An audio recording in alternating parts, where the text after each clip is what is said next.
This is the one episode we do every year that proves something. You can say you don't care about football. You can say you didn't watch. But Monday morning, everybody has opinions. The game, the commercials, the halftime show, and this year, maybe more than ever, the cultural ripple effects. We aren't here to argue. We're here to unpack, because the Super Bowl isn't just about football. It's a mirror of what entertains us, of what offends us, of what we celebrate, and what divides us. So pull up a chair and let's talk about it. Welcome to the Pulpit and Porch. I'm Tony Marr, and with me as always is my friend Robert Kell. Hey everybody, we are so glad you're here. The Pulpit and Porch is where we kick back, put up our feet, and have real conversations about life, faith, growth, and maybe even a little sports and pop culture. If you're looking for a perfectly polished sermon, you're probably in the wrong place. Yeah, around here, it's more about those honest, heart-to-heart conversations, like the one you'd have on a front porch with good friends. Sometimes we stay on track, sometimes we take the scenic route. And honestly, that's half the fun, isn't it? We dig into the highs, the lows, and all the in-betweens of living out your faith in real life. Along the way, we may pull up a few extra chairs and invite some friends onto the porch to share stories and ideas that just may change the way that you see things. So whether you're chasing your purpose, building your faith, or just trying to live a little more fully, pull up a chair, grab some sweet tea, and join us.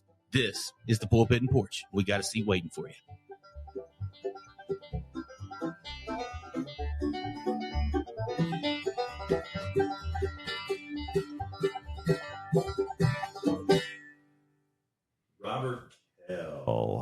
Robert Kell, how are you, man? I'm good. How are you doing? I am doing great. So this has become kind of an annual tradition for us. I think this is our third year doing this episode, this Super Bowl recap episode. And we touched a little bit last week on the Super Bowl, me being a Seahawks fan, and the fact that my team won the big game, 29-13 over the New England Patriots. And we'll touch a little bit on that, but we're not going to talk a lot about actual football. No, we've kind of already talked about that in the last episode. So I mean, I'm happy to talk about it as much as you want. I don't know if there's really anything else to say. Do you know what else is really exciting that we do need to touch on? And this is one of those episodes that we can timestamp because we're talking about the Super Bowl and it just happened. But here's a real timestamp for you. Do you know what happened yesterday? It's like 80 degrees here or something. Oh, it was beautiful. But do you know what else happened? I do not. Mainly in Florida and in Arizona. No. Pitchers and catchers reported for spring training. I did not know. I knew it was coming up, but I am so much more invested in the Olympics. I know I was watching the curling yesterday. I love the Olympics. It's so much fun. Man, I love the Olympics. Mel and I, we're just watching a lot more Olympics right now. And it's inspired us. We actually had the Wii out with a couple of the boys last night, and we're not always playing Olympic sports, but we have some different, sportsy things that we're doing. Some of them Olympic-y, some of them not so much. 2 weeks of joy. It's awesome, and we get we get winter, summer, and we get the Soccer World Cup this year. All within about 5 months of each other. Well, we don't get Summer Olympics within 5 months of each other. Well, they're coming up. Yeah, right. Sorry, within about a year. Sorry. Doing the stagger was the greatest thing that going every 2 years. Yeah, that the International Olympic Committee, the IOC, ever did. They did that, probably 15, 20 years ago. It's been a while. Staggering it. Love that. What's your preference, Summer or Winter Olympics? I probably there's a lot of things that I'm super impressed by with people in both of them, but I have things I like in both of them. I probably am more of a summer guy. Are you? Yeah. I think I'm the same, but I really enjoy the Winter Olympics. There are some events in the Winter Olympics that I really, really love. I had the opportunity, and we're not doing an episode on the Olympics. Maybe we should do an episode on the Olympics. But I had an opportunity when I'd have to look at the date and see exactly when the Salt Lake City Winter Olympics were. But my family, we did a summer vacation to Park City, Utah, which is basically a suburb of Salt Lake City. It's right up the mountain from Salt Lake City, the summer before the Winter Olympics. 6 months before the Winter Olympics. And it was phenomenal. They had the U.S. ski team was there practicing, and you could go to where the ski jump team was practicing, and they had the actual Olympic ski jump slope that went into a swimming pool. and they had this big terrace outside, and you could get food and snacks. And we just sat for hours and watched the ski jump team fly down the mountain, do their quadruple backflips and somersaults and corkscrews into a swimming pool as they were practicing and getting ready for the Olympics. They also had the actual Olympic bobsled luge skeleton run, and you could go up, you could ride a bus up and then do a bobsled ride down the actual Olympic bobsled run. And my dad, my brother, and I did that. I'm sure that it cost an arm and a leg, but I wasn't paying for it. I was in high school, so I didn't really care at the time. But I can actually say that I mean, technically I'm an Olympic bobsledder because I have done a bobsled down an official Olympic bobsled course. And I've taken photos on an official NFL field. Is that maybe an NFL player? Maybe. I don't know. Maybe No, that is pretty cool though. I love bobsledding, and I think those are the things. Like I love curling, I love bobsledding. Is skeleton the most ridiculous sport that you've ever seen? Like, I mean, there has to be something not right with you mentally if you do skeleton, right? I mean, it's crazy, crazy. Head first on your belly, going 192 miles an hour down the ice. I couldn't do it, but I love watching it, and so it's so much fun to watch. I really do love a lot of those sports. I may be changing my mind sitting here thinking about it. Like I love bobsledding. I watched Cool Runnings. I watched Cool Runnings a few months ago. Feel the rhythm, feel the rhyme. Come on, y'all! It's bobsled time. Cool Runnings. I watched that a few months ago. Just hadn't seen it in a long while, and so yeah, it's fun. And we're gonna I actually have this thought as I was putting together our show notes for today that we're going to talk a lot about culture, and we're going to talk a lot about, I guess, what's acceptable and what's not acceptable, and all of that. And I think one of the big things within line of that I think is so amazing in watching the Olympics, and I think it was a brilliant move by NBC in their coverage of the Olympics. But Snoop Dogg has become America's sweetheart. I'm not sure how we got there. And to be honest, he's great at it. I think he's really good in what he does. He's funny, he's entertaining, and he cares. He deeply, deeply cares. And he invests, he researches into these athletes. He gets to know their story. He shows up at their events. He spends time with them.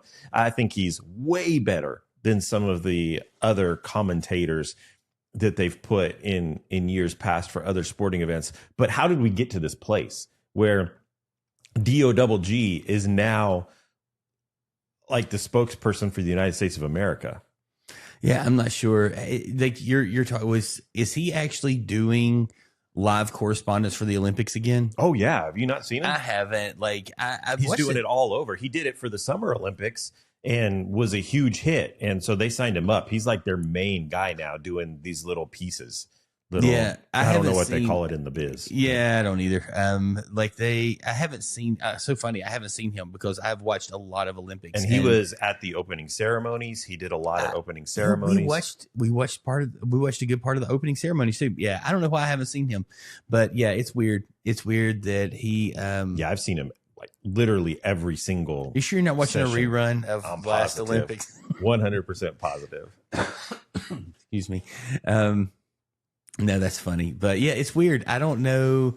Like it's always interesting to me what culture will criticize and what it will forgive, what it will hate forever, and what is redeemable somehow. And I think at the end of the day, one of the pieces that's interesting about Snoop Dogg, in particular, is he. Like, you can tell me I don't watch a lot of, like, I see him on commercials every day. So he's always in commercials and he's always in these different ads and things that are going on.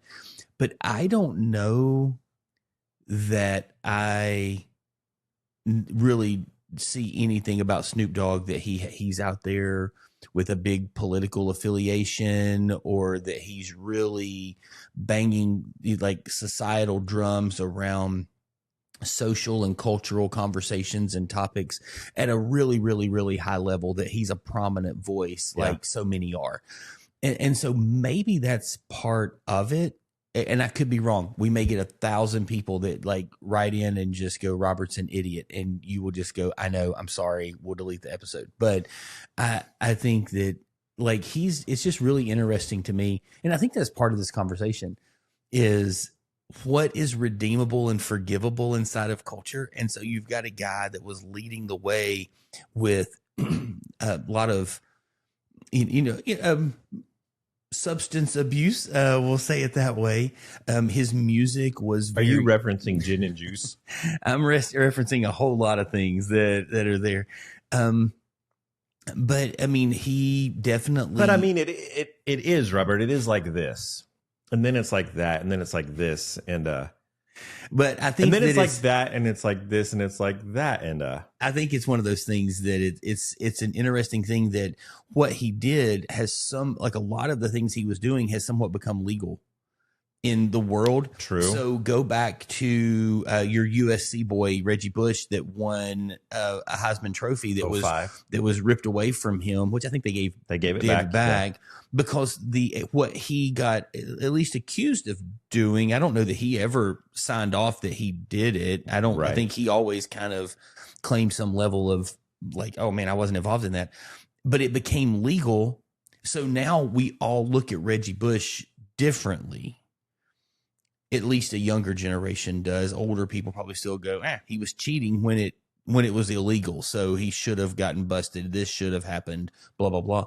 But I think sometimes when culture changes and something that you did was wrong and now it's okay, as long as it's not like deplorable in a way of just you're kind of a sleazy human being, like I think it can become something that's really redeemable in that. And so I mean, like I kind of went a little bit deeper on a thing about a fun conversation about Snoop Dogg, but I think that some of that is true. I think there's this stuff of what he was doing. Yeah, I think it's a slippery slope. Oh, though. I don't disagree. I mean, most of his music content and things like that was definitely very anti-authority. It was very anti, law enforcement and culture and some things like that. And he wanted to shift a culture. But I think that's become something now to where what he was saying then, pre-internet, pre-social media, everyone can have here's two guys sitting in Northeast Tennessee that get to have an opinion that will go get broadcast over the airwaves. 30 years, 40 years ago, 50 years ago, we couldn't have done that. Yeah. So I think I maybe misunderstood what you were just saying, and I kind of hope that I misunderstood what you were just saying, because as I'm processing what I think I heard you say, I vehemently disagree. And by the way, sometimes I say things that I don't even agree with, but I think that's what culture is saying, potentially. I would agree that that's what culture is saying. So tell me what you think I said to where I can go, yes, that's what I think. Things become, as we become more progressive in society, that we accept things and things become more acceptable that weren't before, and that's okay. I think, and that's a good thing. Oh, I'm not saying it's a good thing. I think it's one of the biggest problems with our culture today. But I think it's what you've seen throughout. I definitely think that it's true. It's 100% No, you true. asked why do we think it, like I think you ask it as more of a like how did we get to this point? But like as I'm processing through it, like that's how we got there, because what he did to today's society and culture is not as deplorable as it would have been in the 80s and 90s when he was coming in. Absolutely true, but I don't think that's okay. Oh, I'm not saying it's okay at all. Yeah. I thought you were saying, no, we're progressing. We're getting better. We're getting more accepting of things. And yes, we are. And I think there's a lot of problems with a lot of that. I enjoy indoor plumbing. I like having heating and air and things like that and a lot of stuff. But I'm way more looking to move to, when it comes to societal cultural things, to like an 30 type of living and thinking around culture and life. And again, there was the culture itself then, but like for me personally, I'm looking to move more to a Jesus view of some things. And I think that the church has botched that in a lot of ways, but I think that there's a lot of followers of Jesus that are doing a really good job, and I want to align more in that space now than I do some of this other stuff. But yeah, no. I'm glad we clarified some of that, because I was a little troubled as I thought about some of the things that you said there. All right, let's talk just a little bit about football. This Super Bowl 60 was the highest rated Super Bowl of all time, which really surprises me. Because me being a Seahawks fan, they're not the most popular team in America. My other teams, following the Dodgers so closely, the Lakers so closely, we try to go to games every year, and they're the hottest ticket for every team on the road. Anywhere they go, those two teams are the most expensive ticket of the year. The Seahawks are not like that.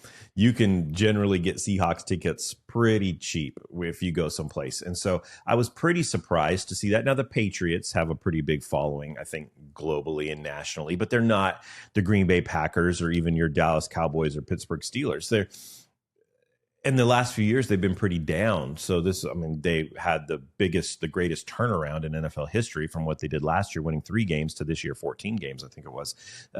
And so I was surprised to see that the game itself had the highest viewership in the history of the Super Bowl. The percentage of American households that were tuned in viewing was the highest that it's ever been.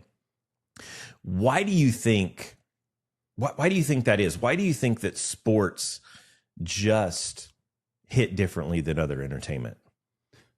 Well, I think one of the things that was interesting is, and we'll talk about it a little bit today. I think people were kind of in for the show for a little bit of the halftime. I also think there's a little bit of, will Seattle run the ball when the game is on the line? And I can feel better now talking about Malcolm Butler. Well, I feel a little better talking about just run the ball. Well, and I think that's one of those things of when you look at that, like this game, when you really start to reflect into it, end of the game, they handed the ball to Walker. They weren't sitting there going, oh, hey, let's try and pass it. Let's do this. They did pass on the 1 3rd down that even Chris Collinsworth said, I can't believe they did that. The only way they lose this game is with a turnover and a pick 6. And I can't believe they just passed the ball there. So in my house, we were watching a lot of golf that Sunday because Scotty Scheffler was making a run. We love golf at my house, and we were really tuned in.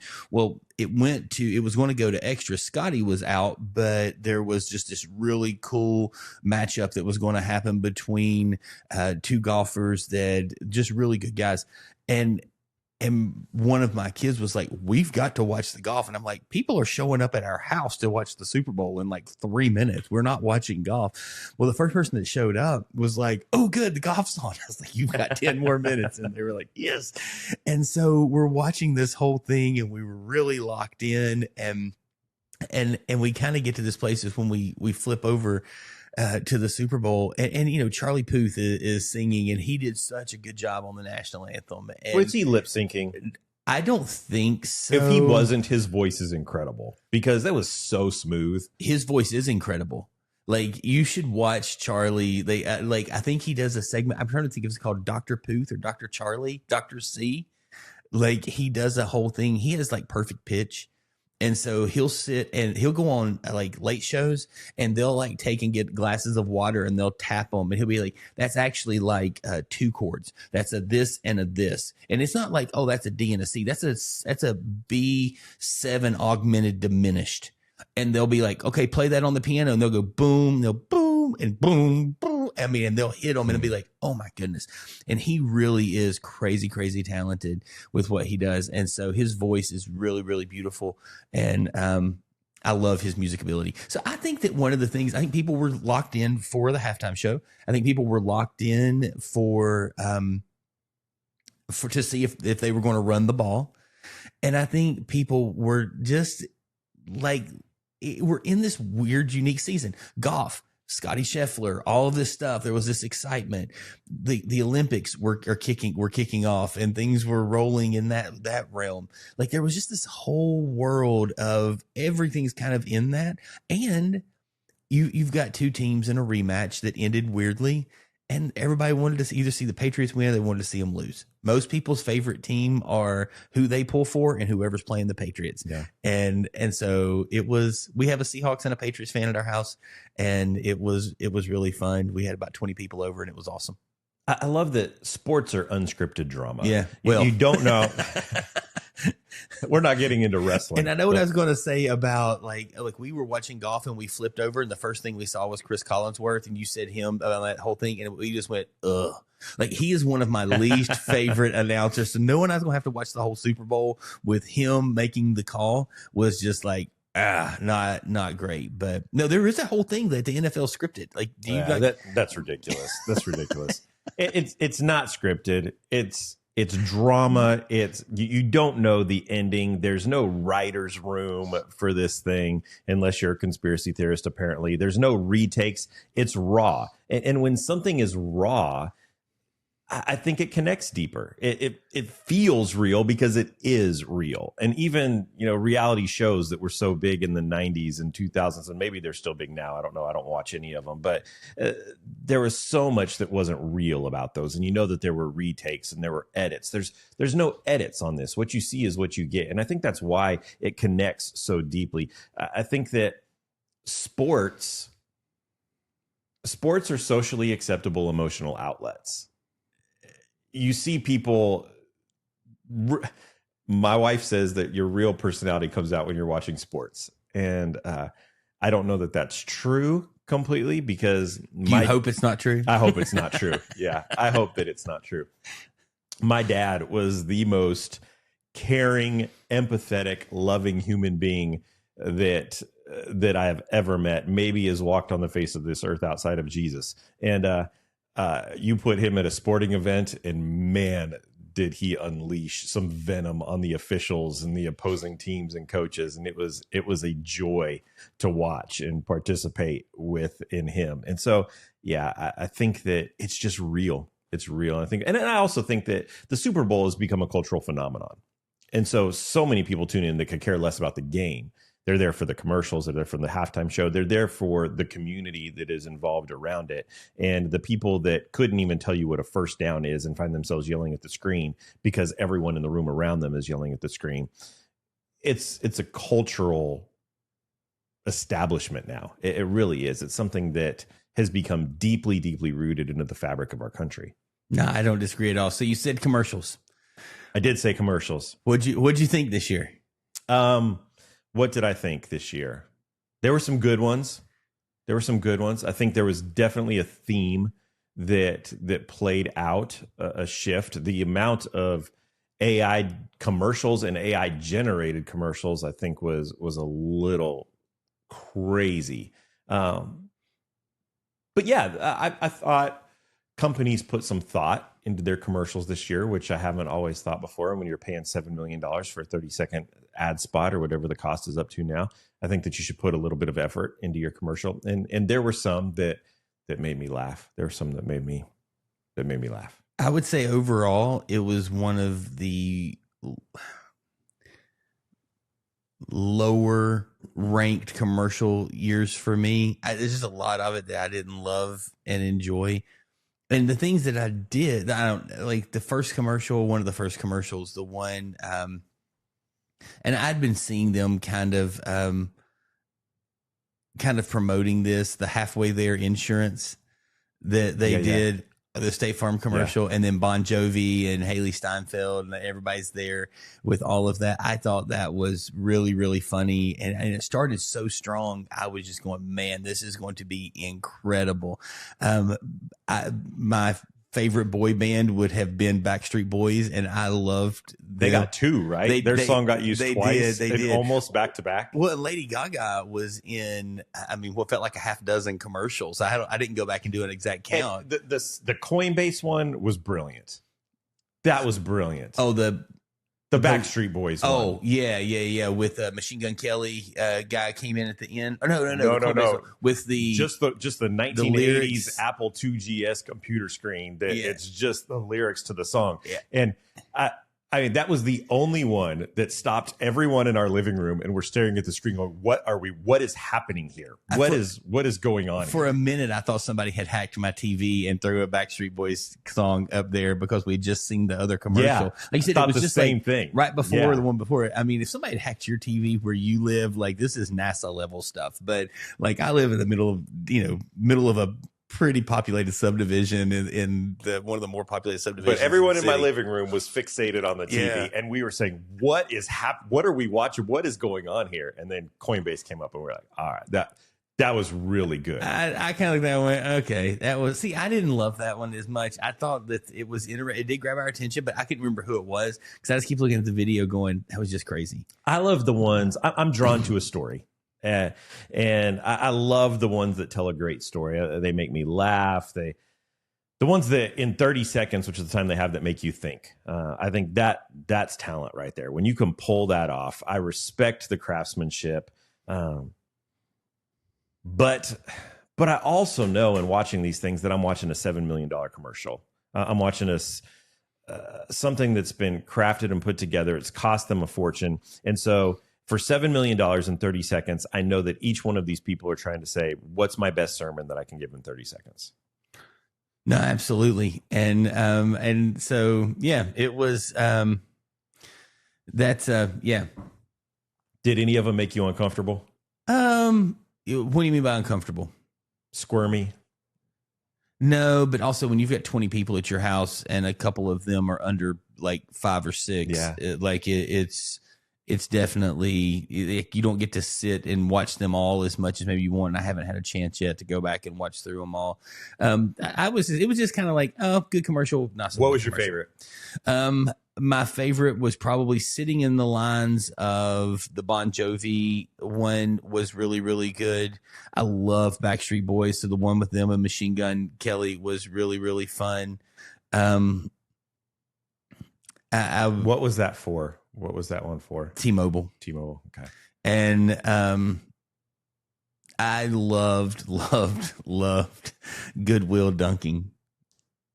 Okay. Goodwill Dunking. Okay, let's talk about that one for a second. Yes, I thought it was so good. It's like the 3rd or 4th year in a row they've played on this premise of. I think if they had done that commercial with just all of the actors looking the way they look right now, I think it would have been brilliant. AI making them look like they were 30 years younger. And not a very good version of not them a 30 very years good, younger. Yeah.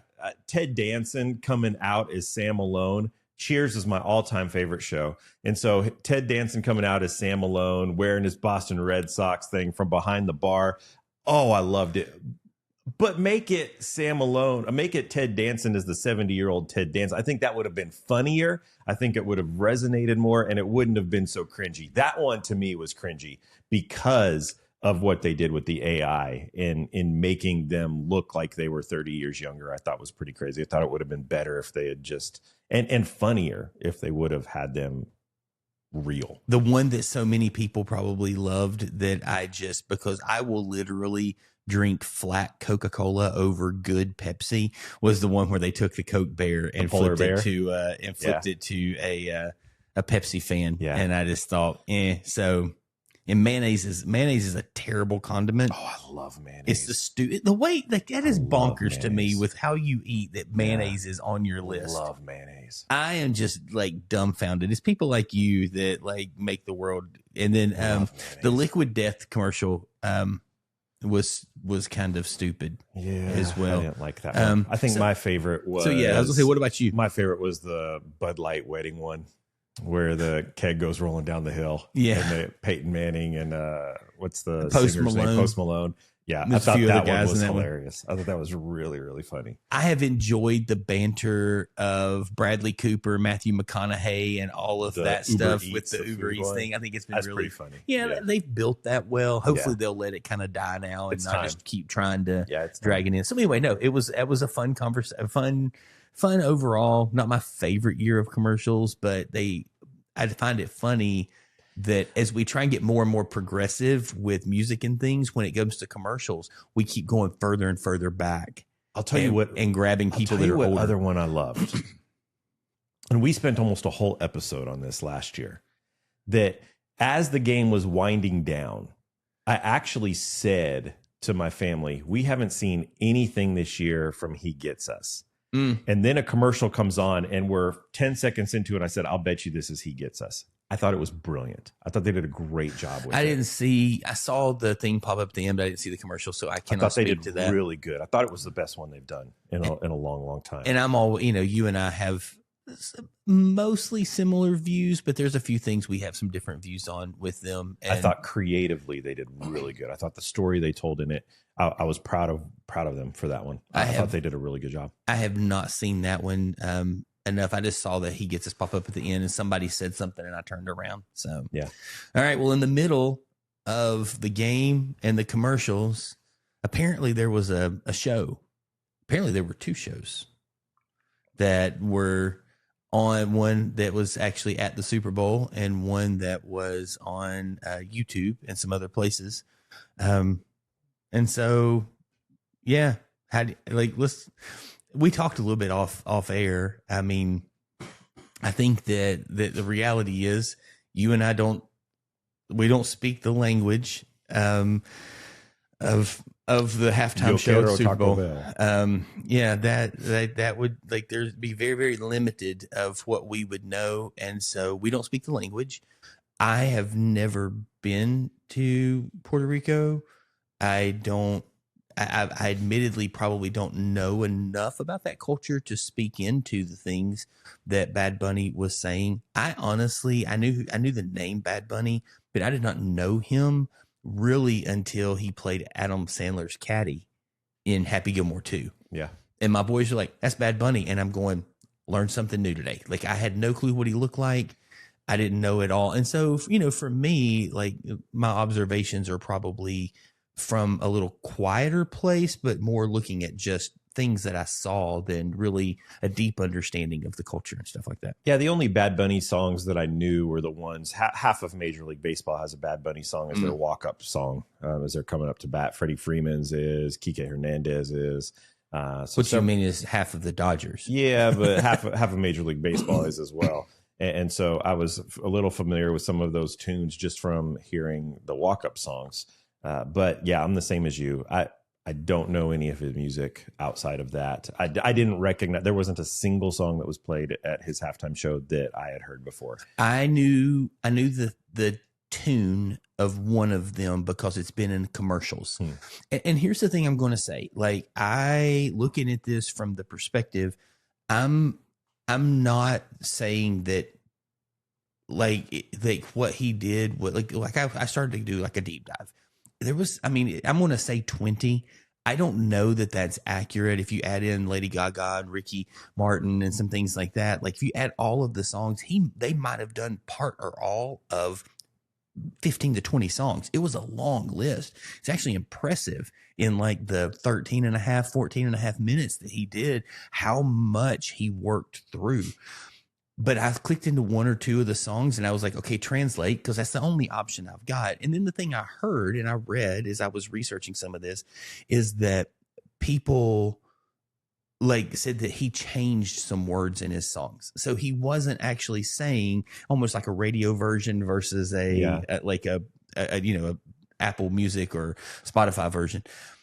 So I can't speak to what he said or didn't say. And I can't do, but I looked at a couple of songs and I thought, man, if he said this, that's probably not something I would want my kids to be listening to if it was in English. How much has our world changed that you just said radio version versus Spotify or Apple version? It used to be radio version versus album version, but you don't have albums. You say, was this the album version or the radio edit? Yeah. And it's a crazy world, that whole thing. We can talk about some of that later. So yeah, those are just some of my like initial thoughts. I thought, like one of the questions you asked, and then I want you to jump in here and maybe you can go back and cover some things I've said on your thoughts on them. And then you can step into this. One of the things you said was talking just around, like culture inside of the shows and, are they neutral? And is that even, possible?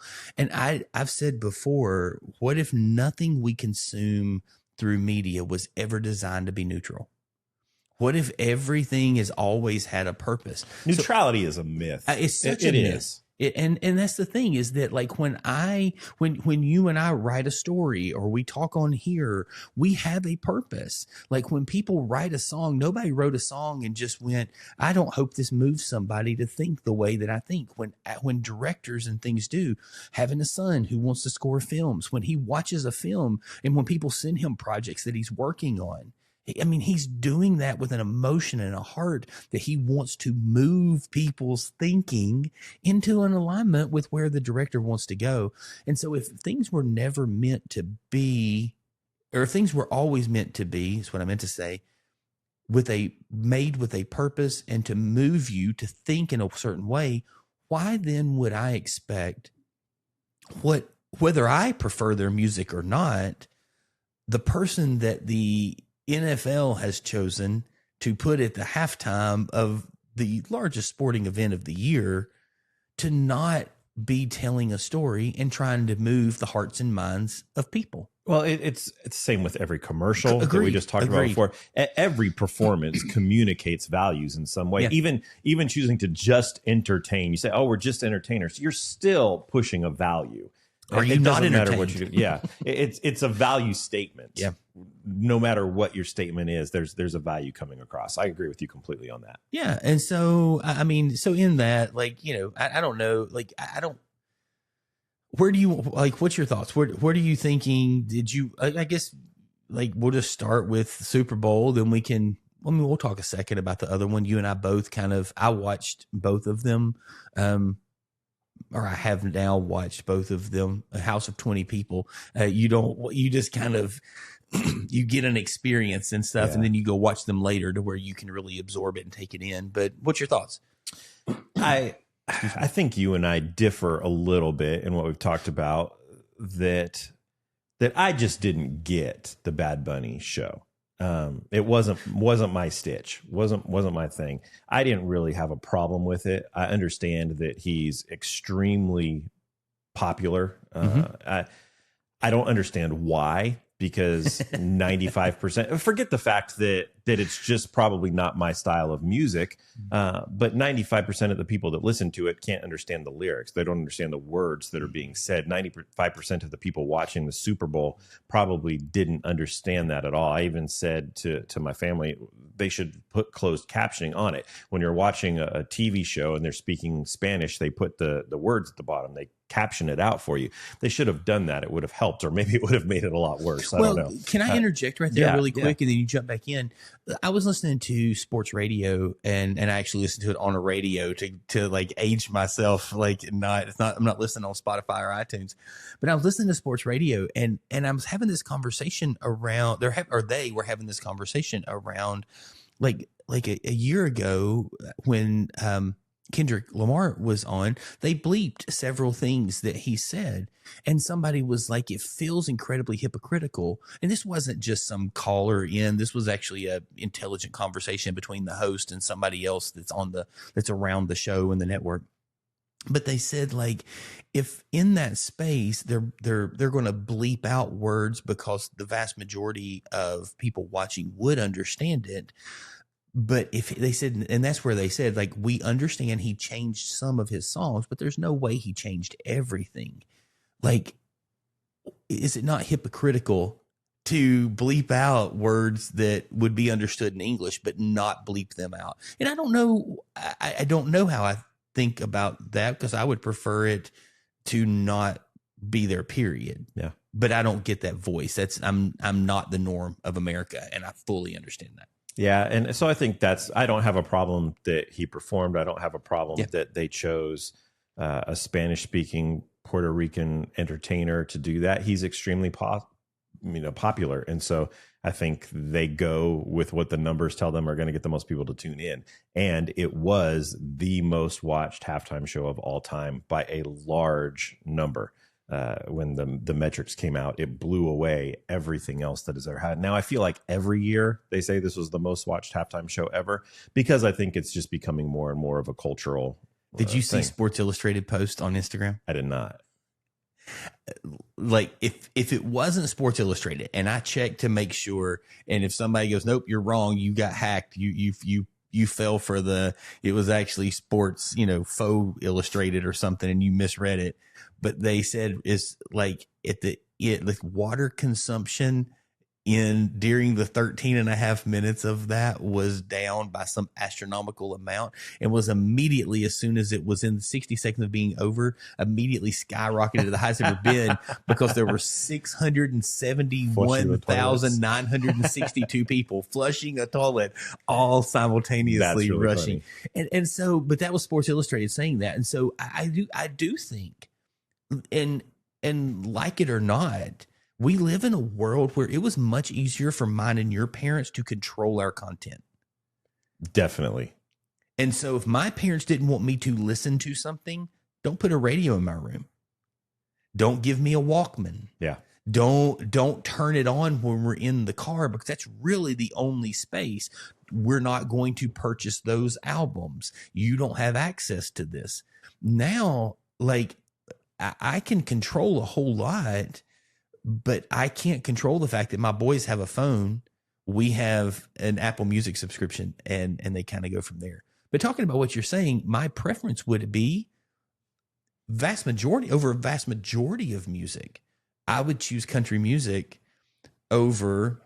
See, country music hip-hop would be at the bottom of my list. I'm just not a country music fan. No, I get that. I never have been. And your vibe is probably a little more Coldplay, Maroon 5 for sure type of thing. And I love that music.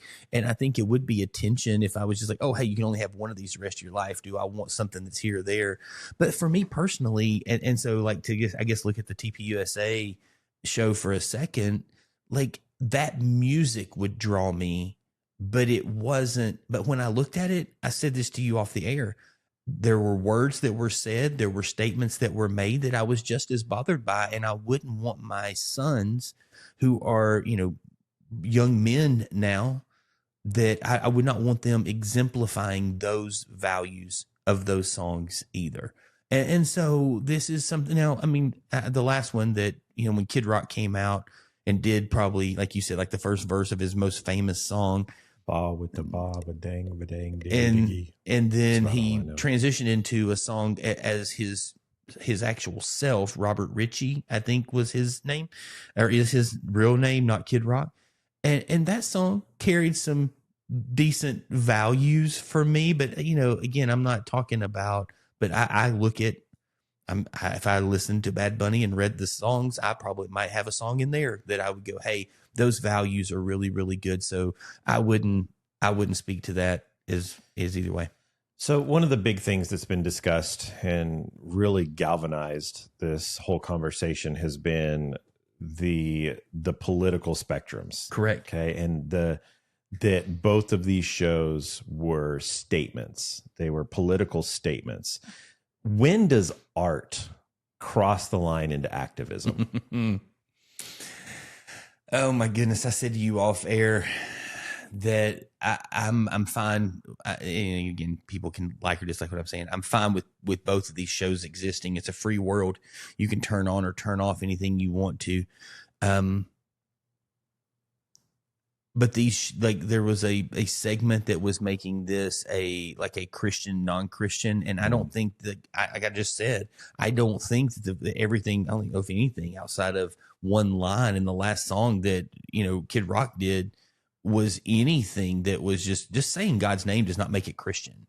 And so this was a Republican Democrat. This was a left versus right, to me, like, fight. And I could be wrong, and people were right. Oh, we're fine. Tell me I'm wrong. It's okay. I can handle it. But it just felt different to say when.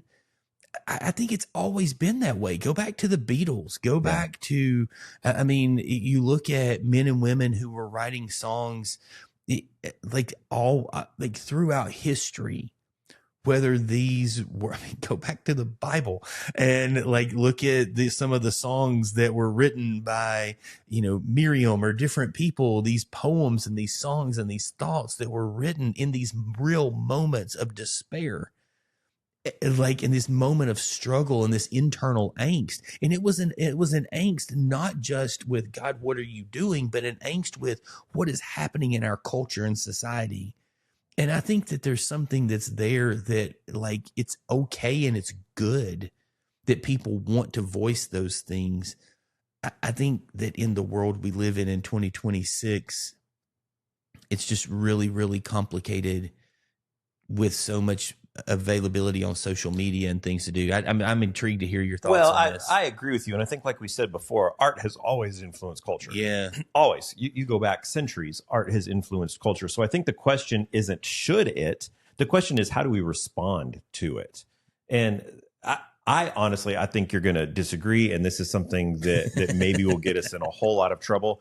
I actually have much more of a problem with the other show than I do with the Bad Bunny show, because the Bad Bunny show wasn't portrayed as anything other than this is what it is. People knew what they were going to get. The fact that you had a Christian network broadcasting this other one, the fact that they put it in that this is going to be wholesome, this is going to be countercultural to what is happening on the main stage over here.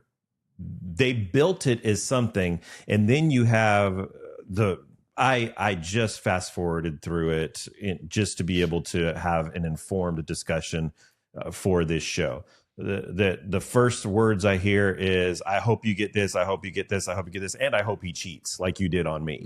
And then we all know Bawa Taba by Kid Rock, and the lyrics that he's literally singing on this Christian station that 10 years ago would have boycotted the things that Kid Rock is saying, now has him singing that this goes out to all the topless dancers, all the meth head addicts that are just looking. I mean, the lyrics to what he saying, what he did on stage on a Christian network that publicized this as your family-friendly alternative to what is taking place over here. To me, I think that bothers me much, much more than what the NFL did on the main stage. Yeah, I mean, in my whole thing, I was having a conversation with a couple other people, and just in the conversation, it was like, look, I don't even know that Kid Rock's a Christian, and one of them sent me a thing from some website that I don't even know how old it was, but it said that he is, and he's actually an ordained minister, and I had no clue of that. And I read it because I wanted to be able to respond thoughtfully with it, and I said, okay, if this is true, he only talks about in this whole thing two things that I would consider to be theological, and in my opinion, like what he says isn't even, he takes an unbiblical view on the things that are there. So for like, I don't disagree. Like, again, I don't have an issue with the two shows. I have an issue that there became a thing of like, this is, because like I said, I'm not looking for my boys to exemplify. I don't want my boys to be a person that this young lady writes a song about that goes, hey, well, I hope you get this. I hope you get this. I hope you get this. Hey, and in the end, I hope he cheats on you just like he did on me. And I thought, or maybe I hope you cheat on him just like he did on me. I hope she cheats on you. Yeah. Sorry, I said it backwards because I didn't know that song. I actually didn't know that artist and things. And so, yeah, I think that's just this tension and this struggle is the art. You sent me an article, and if people want to go look it up, it was Relevant Magazine. And if you want to cut that part out, you can. And I don't know that I agree with everything they said, but it really challenged me. And honestly, if you would have just put it into a thing, the wording just came across. There's these definitive, if you just put it into a note and send it to me, there's these definitive statements that I thought Tony Marr wrote that. Like it just really spoke the way you would. So like when I say that, I don't say that to subscribe to Relevant Magazine. I did too, man. Early 2000s. I love, man, you get that box once a month, once a quarter. It was awesome. Books galore, CDs when those were necessary. Yeah. It was so good. Albums. It was so good.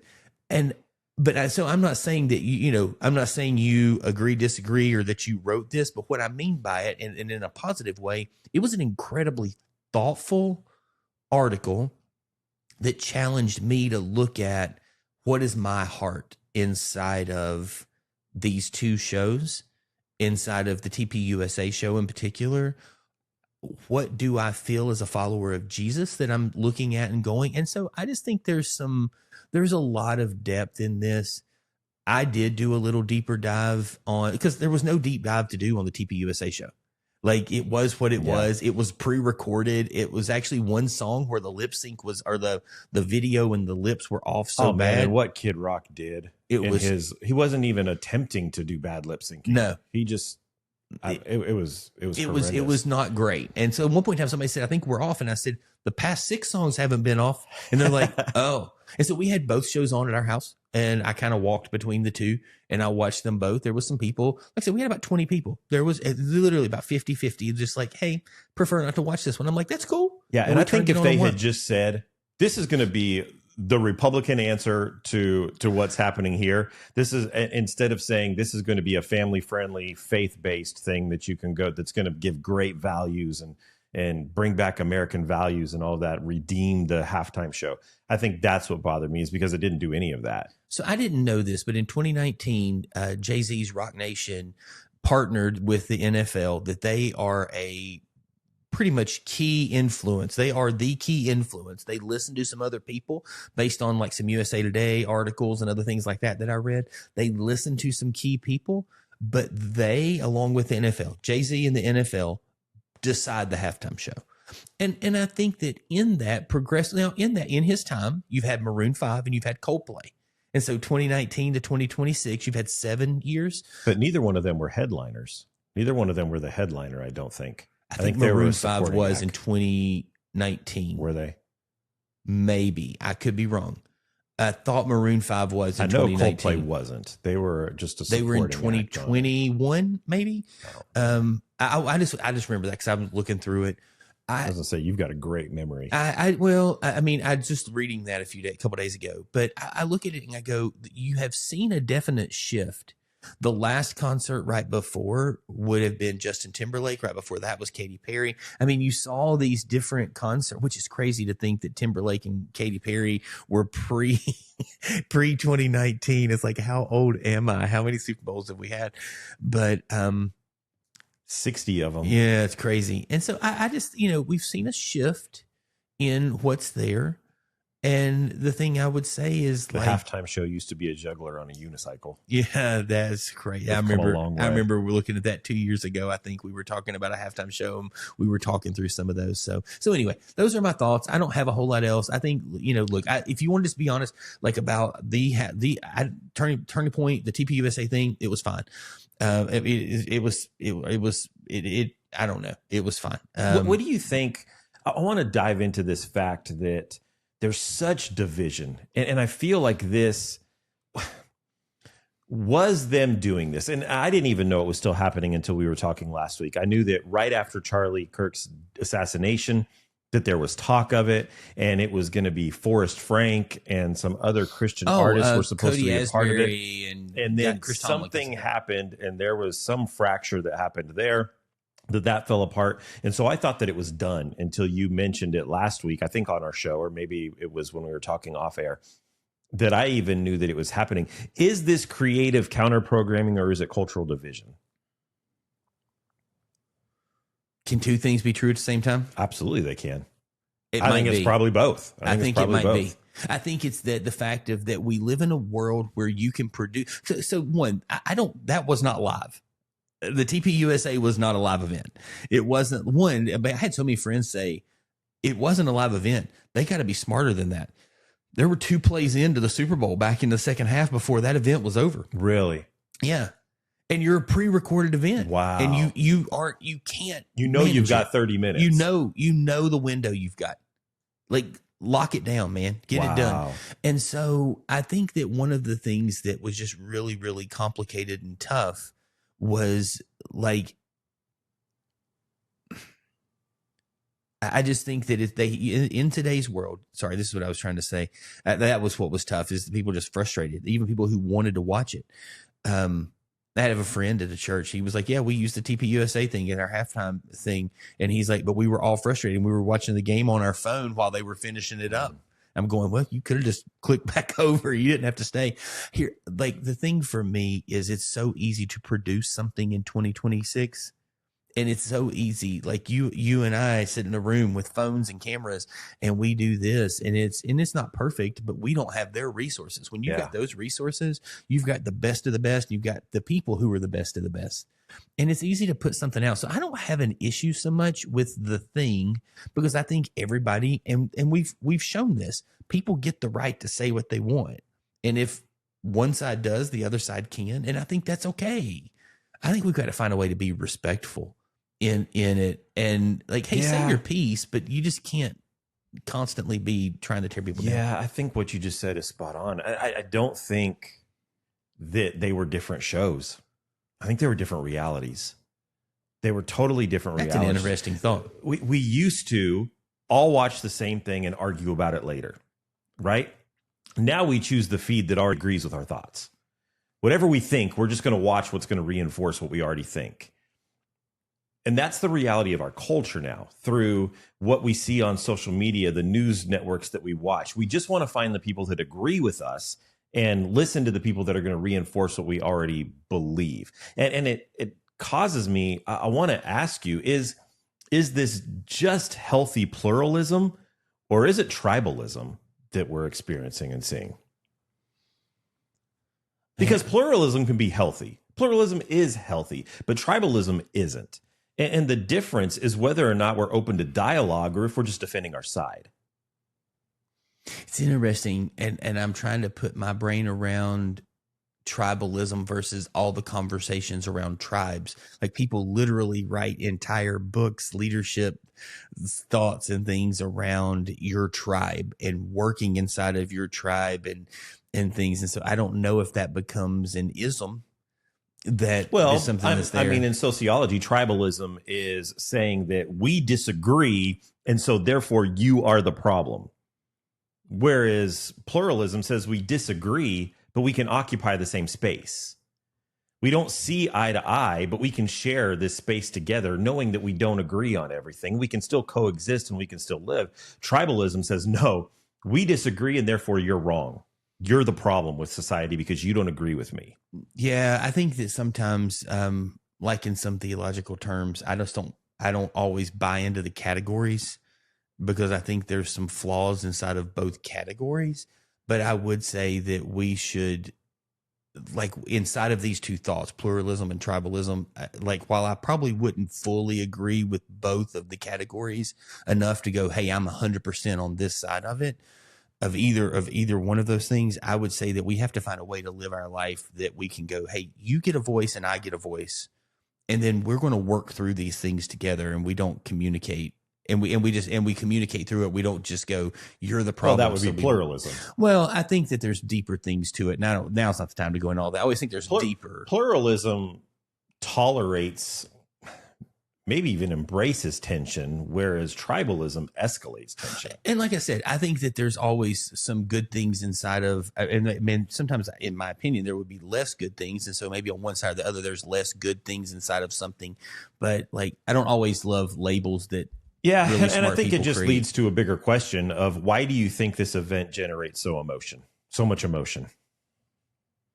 Well, I think the bigger thing is that it's not just, I mean, like, one, this event is the largest viewed event. We publicize it for years. I don't know if you watched the Grammys this year. I did not watch the Grammys at all. But when you're raising a musician, you watch a lot. I mean, I enjoy it. I do, but you watch a lot of those things a little more. But we were sitting there, and Bad Bunny was at the event, but he can't perform.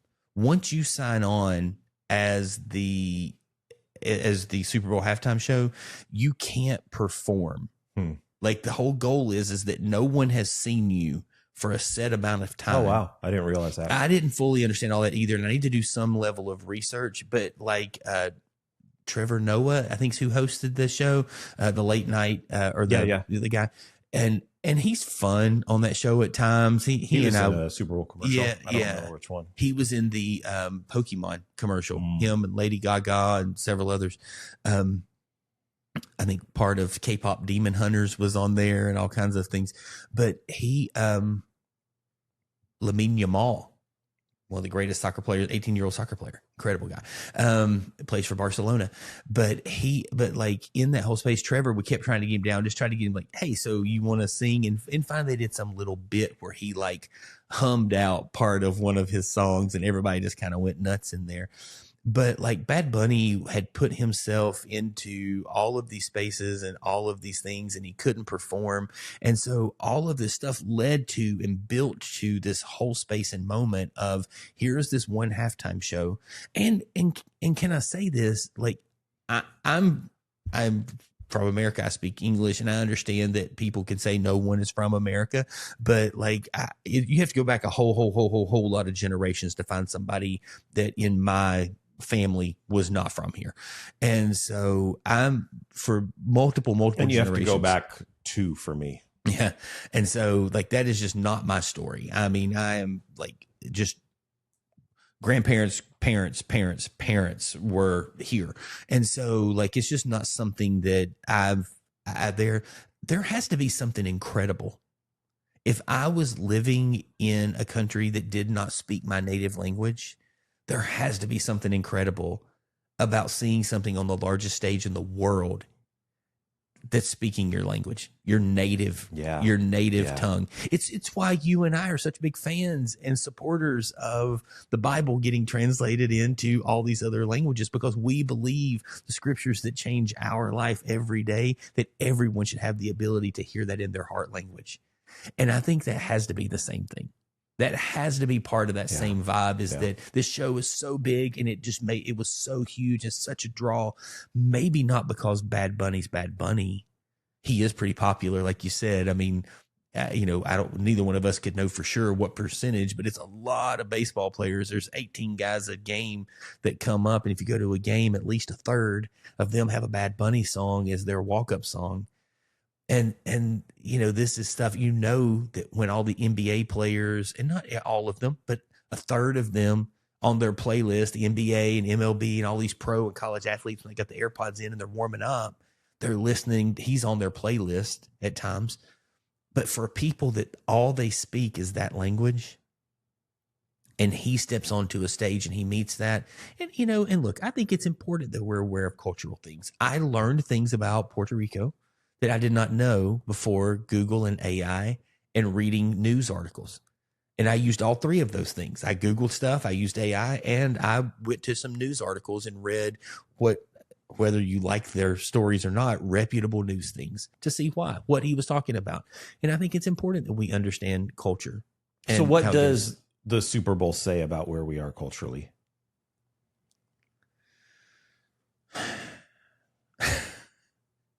Look, it's in the middle of all of this, and there was an incredibly inappropriate video that came out from our president, that whether he posted it, whether it got posted by somebody else, however it got there and whatever it did and however it happened, there just didn't seem to be a real sentiment of remorse and some things. And so I'm not saying that I'm not saying anyone did things. I'm saying sometimes when things happen, you need to take some ownership for it. And when you're the leader, when you're considered potentially the most powerful man in the entire planet, take some ownership for your stuff. Racism is always wrong. There is never a moment that something like that's okay. And for that video to have what it had in it, regardless of how it got there, I think that there should have been a level of ownership taken that speaks to that. And so in that, I think that this halftime show from the NFL, I can't say the NFL, I will say Rock Nation and Jay-Z, Bad Bunny, men and women that influence what would be the alternative to our current president. I do think there was a level of a voice that they're going, hey, we need, you've used this word, and if I'm stealing your thunder here, I'm going to say this and then I'm going to shut up. A level of, we need to there's a unity that needs to happen in our world, and we can still disagree on some things and we can move forward. Yeah. We're divided. I don't think there's any debating that. We're divided, but we're passionate. Yeah. And that's scary. We're easily offended, and that's even scarier. We're hungry for meaning, I think, in our culture today, and we look for it in the wrong places. I think that if we're not already there, we're right on the verge of a second civil war. And this civil war won't take place on the battlefield with bayonets and cannons. It'll take place on Facebook and on Instagram, and it'll take place in the newsrooms and on social media. And I think that we're already there. And I think that it's terrifying, the division that we see in our country, that it really is two different nations that are they're not even trying to coexist. There's no attempt to coexist, I don't think. And I think it's pretty heartbreaking. I was not hopeful when we came through our last election cycle. I'm less hopeful heading in. I'm thankful my hope is not in this country and in the men and women who lead it, but in something else. I think it's incredibly sad that we live in a world where whether you're a political leader, a senator, that's in Minnesota that was murdered this past summer, or whether you're, what's considered to be a YouTube political activist that was murdered, assassinated, sitting at a show. Those are two opposite extremes of people that had the opposite extremes of views, that were both assassinated, murdered, and killed for their belief that they had the right and the belief to speak what was true in what their hearts and their thoughts were. And I just don't know how we've gotten to a place that we're so easily offended by what someone else says, and we can't navigate and work through that. Yeah. Hey, this episode was supposed to be fun. It was supposed to be lighthearted. It was supposed to be talking a lot about pulp culture, and instead we went deep into culture and not a whole lot of pop. So why don't we end this thing a little bit more loosely as something that we haven't done for a couple of weeks? Why don't we dive into Truth or Trash Super Bowl edition? You up for it? Yeah, am I reading them or are you? I'm reading them. You're reading them. I'm a better reader than I am a speaker. I tried to make that same statement earlier and you still made me read. All right, here we go. Truth or Trash Super Bowl edition. The Super Bowl is more about commercials than football. So I'm saying trash. Trash.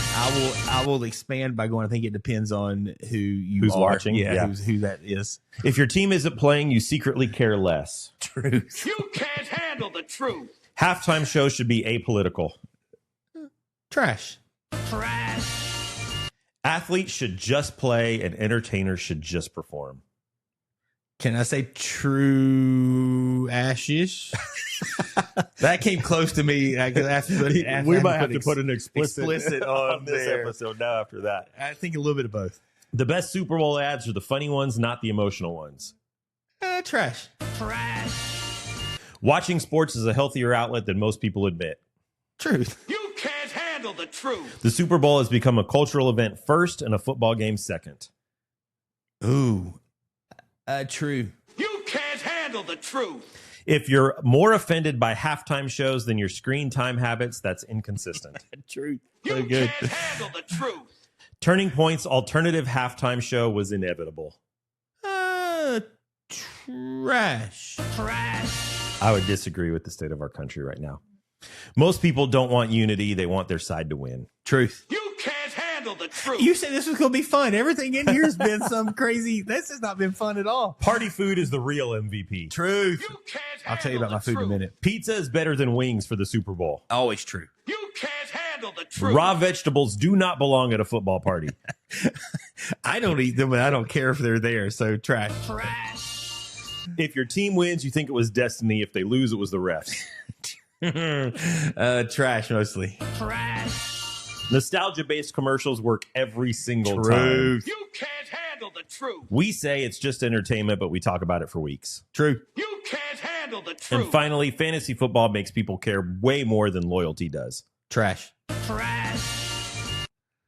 You just survived another episode of Truth or Trash. So, and I don't know if you know this or not, but when we were at the basketball game the other day, I'm not sure if you've watched the game film yet, but you will hear a whole conversation around sausage balls.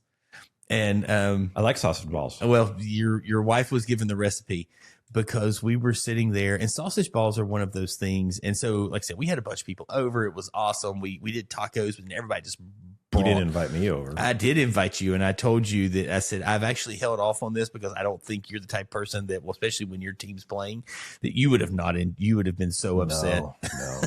You would have been so mad. I did youth ministry for 10 years. And if you're in youth ministry, you have to do Super Bowl parties. I never did. Not once. Not one time. Because I want to watch the game. I don't want to be distracted. You would have gone downstairs with my mother-in-law and sat with her while she quilted and watched the Super Bowl. And you would have been happy down there. You would have been miserable upstairs with the 18 to 20 of us. But sausage balls, I love them so much. And we were talking about this. Melissa makes sausage balls, and I love them because they're exactly like my mom's. And some people would go like, well, that's rude. You want Melissa to make, but she like loves the fact, because she loved my mom's cooking, that I love it. She makes it. Well, somebody showed up with sausage balls, and sausage balls are one of those things that sometimes people make bad sausage balls. Yeah, for sure. But they're so small. You just grab one and you throw it in your mouth. And sometimes you get into biting and you're going, can I swallow this without throwing up? Well, the other day at the Super Bowl party, the person who brought it was like, oh yeah, I brought those. Well, I kind of reached in and grabbed one and I threw it in my mouth, and I was like, that is the greatest sausage ball I made. I would still want my mom's and Melissa's on the norm, but I'm like, this may be the best sausage ball I've ever eaten. And then I ate another one, and I'm going, somebody jokingly yesterday and then said, you missed the third quarter. Somebody, well, no, I didn't, but I didn't sleep much that night. I'll get like somebody said, I never saw Robert with more than two. I said, yeah, but how many times did you see me with two?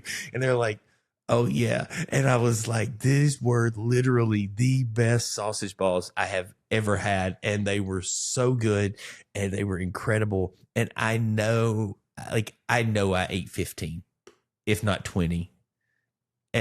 And there were still plenty. They left some at the house that like stood for us. And then like I had to like confess gluttony to a couple people the next day. It was like 1:30 in the morning, and Melissa's like, are you okay? And I was fine. There wasn't like anything crazy had happened, but I just like could not too spicy a food too late, and it was all there. So anyway, I love Super Bowl food. I love party food like that. It is my favorite. Now, I'm particular about what I would want, but sausage balls always make the list, and I love them. Amanda makes the best buffalo chicken dip. I'm not a fan of. She said she made that, and Melissa and Landon were just so like, oh, that would have been so good. And I'm like, not my jam. You don't like spicy stuff? No, I love spicy stuff. I don't like buffalo wings either. Like wings with a traditional sauce on them and stuff. I'm more of like the Chipotle honey barbecue guy, or something like teriyaki and things like that. So I don't love that. It's very vinegary based when you get the wings. The dip would not be that way, but I don't love that flavor. But I heard it was incredible. It's always, always. Amanda's one of the most humble people I know, and she actually said it's pretty good. So if she's saying it, it's true. It's true. It's true. All right. Well, that is all the time that we have for this edition of the Pulpit and Porch. You know, the Super Bowl will fade. The highlights will cycle out. Next season will come. But what won't fade is this: what we celebrate, what we defend, what we excuse, and what we consume. Because culture doesn't just entertain us, it shapes us. It's okay to enjoy the game. It's okay to laugh at the commercials. It's okay to have opinions about halftime. Just don't turn off your brain while you do it. Discernment isn't cynicism, it's awareness. And maybe that's the real win this year. Not who held the trophy, even though Seattle does host the Lombardi for the next year, but whether we can engage culture thoughtfully instead of reactively. If this episode made you laugh, think, or text someone mid-listen, why don't you share it? Subscribe to us wherever you listen to your favorite podcasts. Like us and subscribe on YouTube. Follow us on social media, and comment and share about this with your friends. And we'll see you next week right here on the Pulpit and Porch.